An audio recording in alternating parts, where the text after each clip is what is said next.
SCI Pharaon ba nga xam ne Madiambal Diagne moo ko moom. Donc comment tu peux avoir 50 entreprises yoo xam ne gagné nañ marché sous-traitance nga génnee benn entreprise nga ne yow sa soxla ci entreprise bi la nekk. Et Madiambal Diagne dafa indi woon ay accusations teg ko ci ndoddu Ciré Clédor Ly di avocat Ousmane Sonko je rappelle que moom moo nekkoon avocat wu Ellipse Group. Madiambal Diagne nee na Ellipse Group dàq na Ciré Clédor Ly mais Ciré Clédor Madiambal nee na Ciré Clédor dafa dem ba bitim réew toog ak président Ellipse Group ne ko am na procédure bu ñuy déclenché mais procédure boobu yéen seen yoon nekku ci Madiambal Diagne moo ko tax a jóg. Alors Ciré Clédor ba léegi tontuwul ci loolu noonu. donc dafa rax. non c'est purement politique c'est purement politique léegi yow bu fekkonte ne mbir mi raxul daray politique wala daray compte personnel. Serigne Omar Mbaye lan lay def ci kaso bi. Serigne Omar Mbaye mooy sëriñu Madiambal Diagne xaritam Madiambal Diagne dafa dem tàgg ko mu ne ko tey ngaa toog mu ne ko bàyyi ma dem parce que ñii am na lu ñu may waajal sëriñ bi ñaanal ko mu dem. ñu dem jàpp sëriñ bi tëj léegi ñi nga xamante ne rapport scientifique bi dafa leen cité Mouhamed Diagne ak Mabindu Diaby ils sont libres mais Serigne Mor Mbaye nga xam ne yoonam nekkul ci entreprise bi. mu ngi ci kaso bi. c'est compliqué.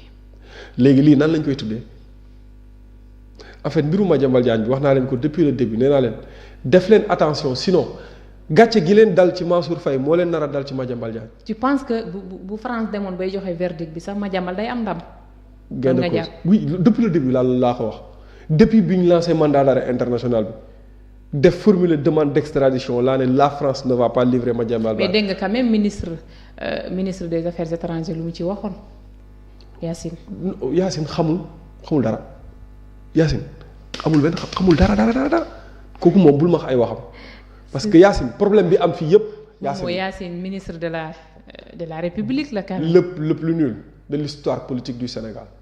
c'est malheureux en tant que jigéen bugguma dugg ci ay attaques personnelles parce que moi j'aime bien les femmes. Je les défends. Je veux que les femmes nekk au devant de la scène d'accord mais Yacine ministère des affaires étrangères moo fa gënoon a nul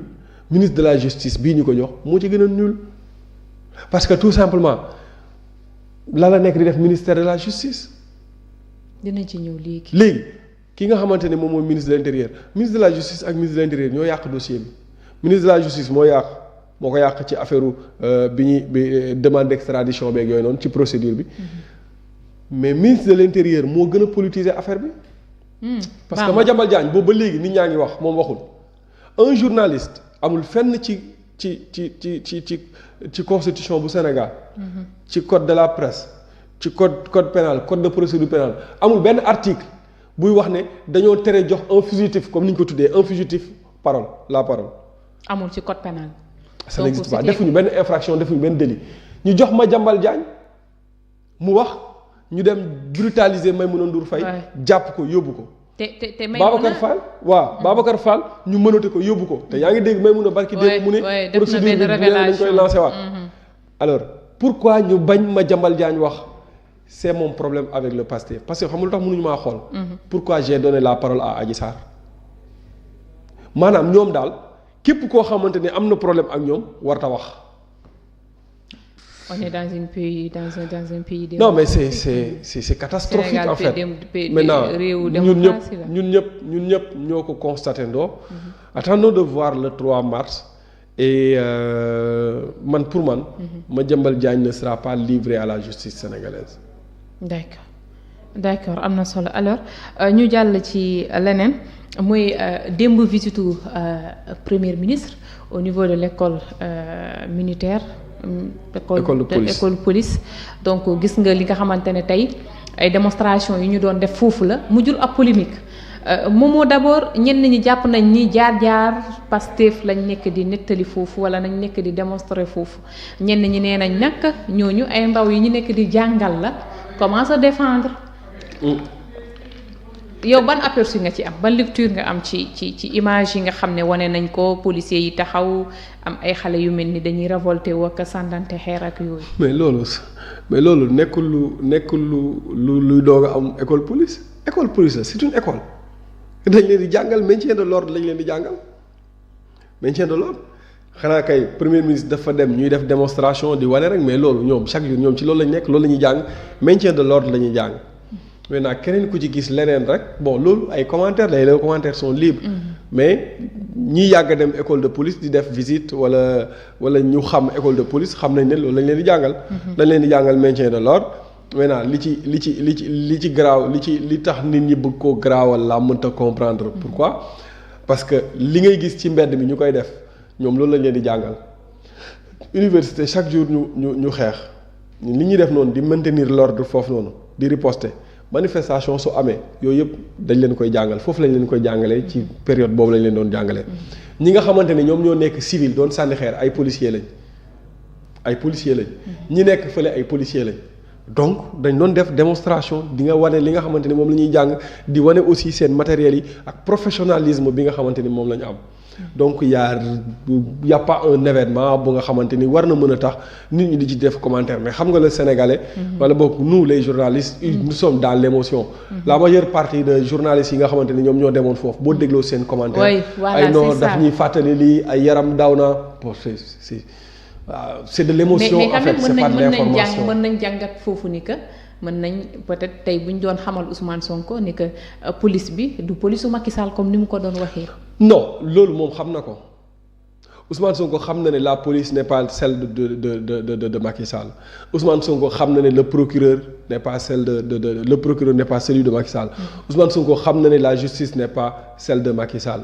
maintenant nag liñ fi fekkoon ñoom loolu ñu doon ŋàññi noonu. dañ doon wax ne bu ñu ñëwee dañ koy changer automatiquement mais bi ñu ñëwee dañ fi bàyyi le même système muy dox police ci maintien de l'ordre lay dox Ousmane Sonko taxaw na fi wax na lu nekk policiers yi et ba mu leen di wax loolu aussi ñun dañ doon wax ne police bii ñoom ils ne font qu'exécuter les ordres tey jii Ousmane Sonko nekk na au pouvoir su fekkonte ne Macky Sall moo nekk à l'opposition di appeler à l'insurrection li policiers yi doon def Ousmane Sonko moom la ñuy def Macky Sall donc il faut à un moment donné ñu arrêter ce populisme là moom la ñu doon wax Ousmane Sonko bi mu nekk à l'opposition dañ ne ko li ngay def ni c'est du populisme parce que ces policiers là xëy ñu xëy rek génn wala ñëw rek ne la yow doo génn sa kër non dañoo nekk maintien de l'ordre nag bu ñu leen waxee nit su génnee day def trouble à l'ordre public jël leen seen matuwaay ba du def trouble à l'ordre public ñoom dañ koy jël ba mu mat sëkk donc tey il a compris wala boog il sait que wala boog il doit admettre que cette police là c'est une police républicaine Zeyna xam nga lan moo nekk suñu chance ñun Sénégal nous avons une armée républicaine